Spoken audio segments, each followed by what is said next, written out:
start with you, Colonel Murphy, on a quiz. You said navigation routes, the busiest is the Mississippi, the third is the inland waterway. What's the one in the middle?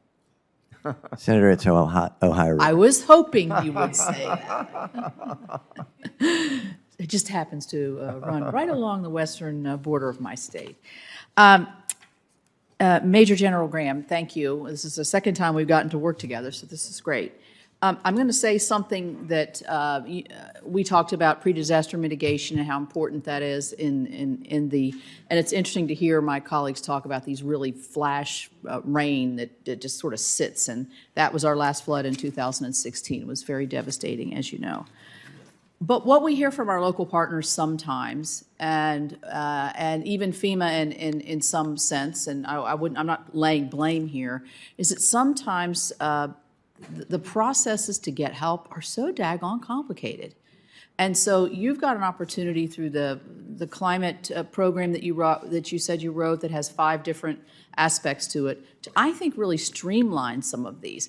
You know, if I look at my cities and towns and counties, they don't have flood disaster experts. They've got somebody that's tasked with that, but they're also tasked with traffic or some other trash pickup or some other functions because they're spread pretty thin. You all have all that expertise, and I think as much as you can streamline those processes in working with your local partners, certainly in New Orleans they have a lot of experience with it, but what we found was it was just chaos, but managed chaos. But I think we could have done better with it and recovered quicker had we had a little bit more hand-holding and simplistic way to react to some of those. So I want to ask you, I just put that on your radar screen. We have just appropriated $5.7 billion in supplemental appropriations in the continuing resolution. And I was wondering, you know, your process and timeline for expending these funds, if you have any ideas on that, and also will you make sure that those that information regarding this funding, when we make requests for information, that comes in a timely fashion. Ranking Member Capito, in terms of transparency with to respond to the committee's requests, absolutely, we are absolutely committed to being responsive on those.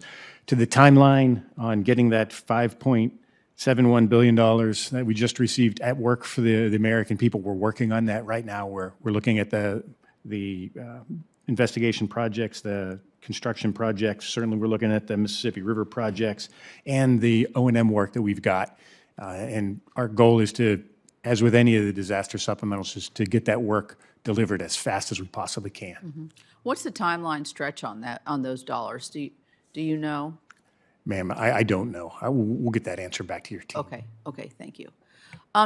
General Tickner, I think we were all astounded when we saw the video of the post of, well, it wasn't the post, it was the Hurricane Ida flooding the subways in New York City.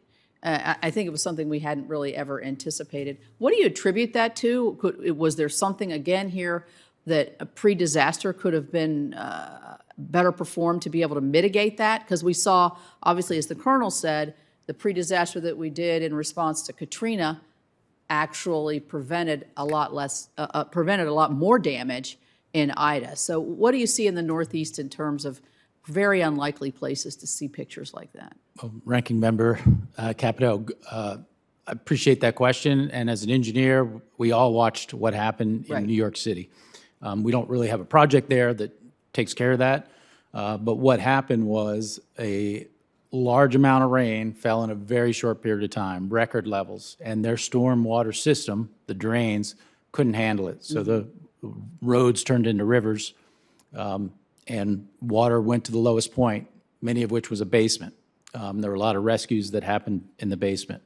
Then there was also folks trying to drive through that storm water, which once you get out of your vehicle, you're now fighting the water, and the power of water, it will overtake.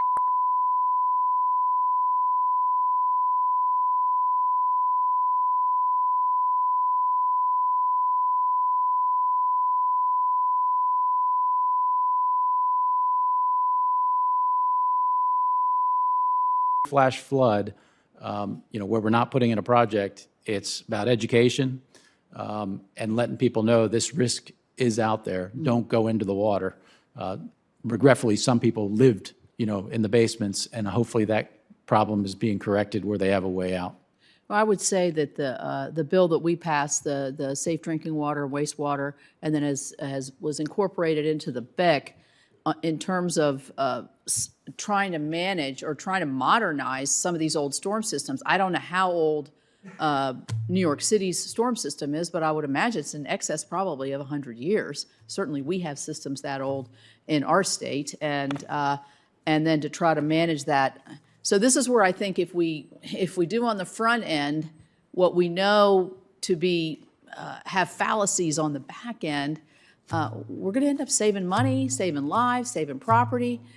But we got to make these processes for communities and states to access these dollars so where they actually feel like they can work with you and work with other local partners, FEMA and whoever, to be able to get these projects up and running. So thank you all very much, and I appreciate all your good hard work. Thank you.